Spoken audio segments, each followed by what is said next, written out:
Assalamualaikum warahmatullahi wabarakatuh. Bani Israel memasuki padang Tih dan berbagai keajaiban yang terjadi.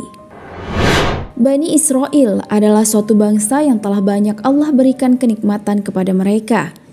Salah satunya adalah banyak nabi dan rasul yang Allah utus untuk membimbing mereka.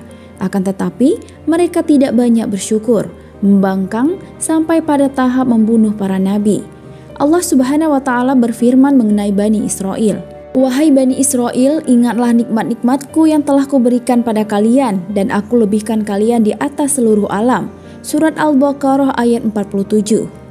Berbagai macam mukjizat para nabi mereka lihat dan mereka rasakan. Akan tetapi, hati mereka masih saja keras dan tidak yakin mengenai perintah Allah Subhanahu wa Ta'ala.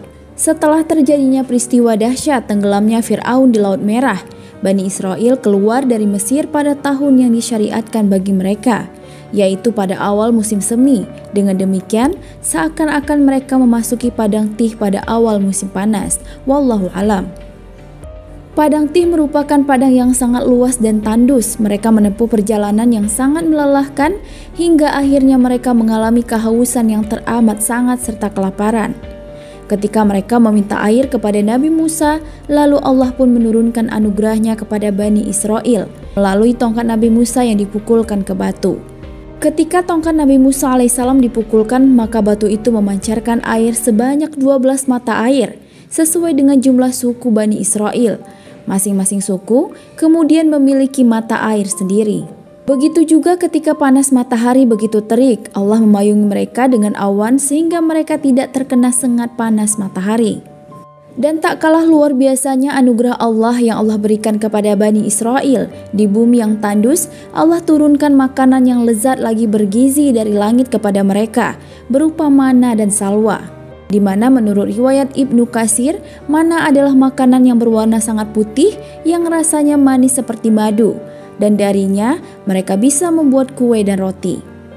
Pada pagi hari mereka mendapatkan makanan itu terhidang yang siap disantap di rumah mereka.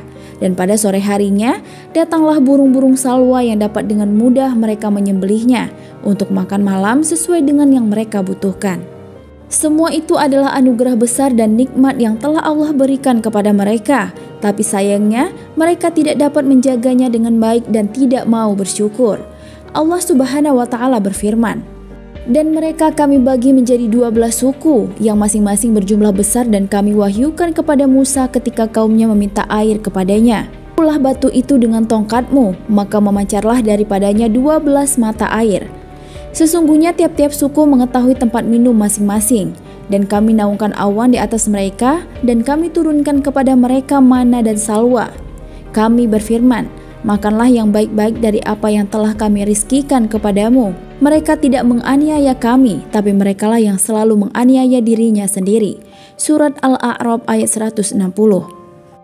Namun sayangnya dengan kenikmatan yang banyak mereka merasa bosan dan jemu. Mereka kemudian meminta kepada Nabi Musa alaihissalam tanpa malu agar kenikmatan yang luar biasa itu diganti dengan tanaman yang tumbuh di atas tanah sekitar mereka, berupa sayur mayur, timun, bawang putih, kacang adas, dan bawang merah, seperti yang dijelaskan di dalam Al-Quran.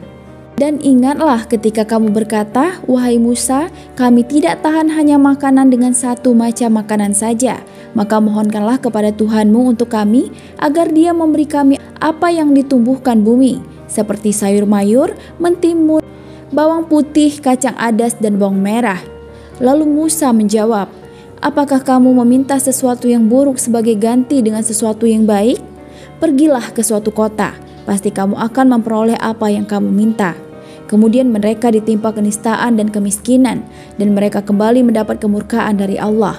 Hal itu terjadi karena mereka mengingkari ayat-ayat Allah dan membunuh para nabi tanpa hak atau alasan yang benar.